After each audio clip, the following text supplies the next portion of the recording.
بسم الله الرحمن الرحيم. الرحمن علم القرآن خلق الإنسان علمه البيان.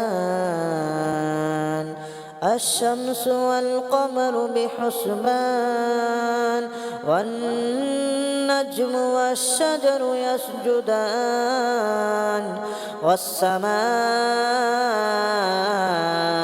رفعها ووضع الميزان ألا تطغوا في الميزان وأقيموا الوزن بالقسط ولا تخسروا الميزان. والأرض وضعها للأنام فيها فاكهة والنخل ذات الأكمام والحب ذو العصف والريحان. فبأي آلاء ربكما تكذبان؟ خلق الإنسان من صلصال كالفخار وخلق الجان من مارج من نار. فبأي آلاء ربكما تكذبان؟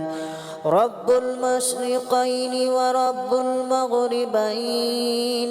فبأي آلاء ربكما تكذبان؟ مرج البحرين يلتقيان بينهما برزخ لا يبغيان. فبأي آلاء ربكما تكذبان؟ يخرج منهما اللؤلؤ والمرجان. فبأي آلاء ربكما تكذبان؟ وله الجوار المنشآت في البحر كالأعلام. فبأي آلاء ربكما تكذبان؟ كل من عليها فان ويبقى وجه ربك ذو الجلال والإكرام. فبأي آلاء ربكما تكذبان؟ يسأله من في السماوات والأرض كل يوم هو في شأن. فبأي آلاء ربكما تكذبان؟ سنفرغ لكم أيها الثقلان. فبأي آلاء ربكما تكذبان؟ يا معشر الجن والإنس إن استطعتم أن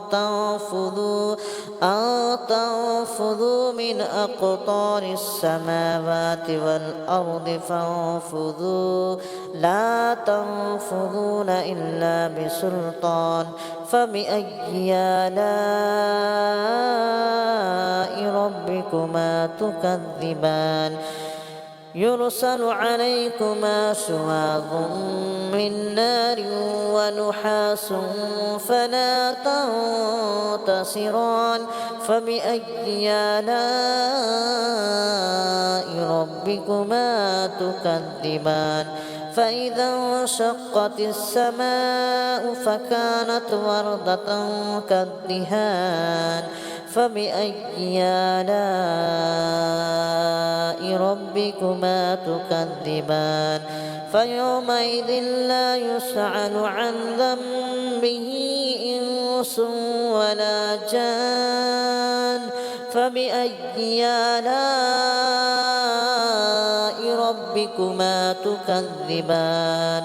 يعرف المجرمون بسيماهم فيؤخذ بالنواسي والأقدام. فبأي آلاء ربكما تكذبان؟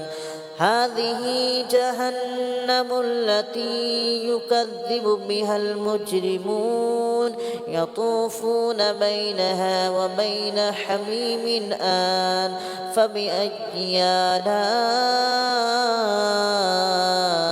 ربكما تكذبان ولمن خاف مقام ربه جنتان فبأي آلاء ربكما تكذبان ذواتا أفنان فبأي آلاء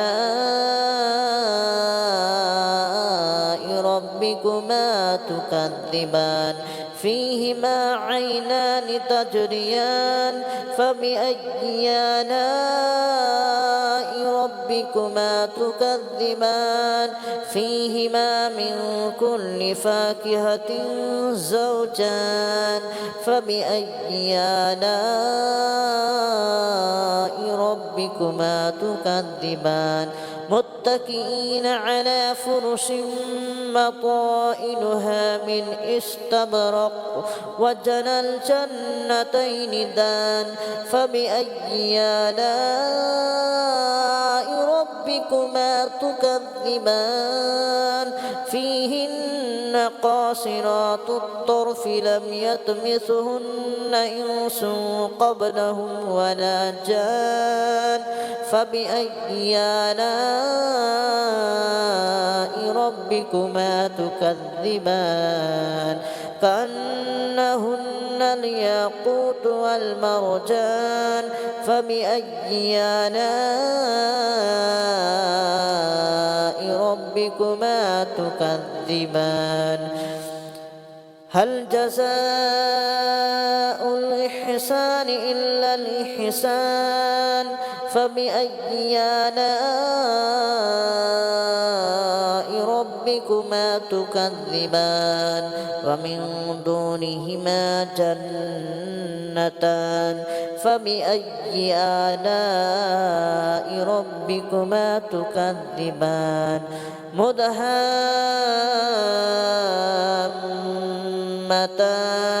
فبأي آلاء ربكما تكذبان فيهما عينان نضاختان فبأي آلاء ربكما تكذبان فيهما فاكهة ونخل ورمان فبأي آلاء ربكما تكذبان فيهن خيرات حسان فبأي آلاء ربكما تكذبان حور مقصورات في الخيام فبأي آلاء ربكما تكذبان لم يطمثهن إنس قبلهم ولا جان فبأي آلاء ربكما تكذبان متكئين على رفرف خضر وأبقري حسان فبأي آلاء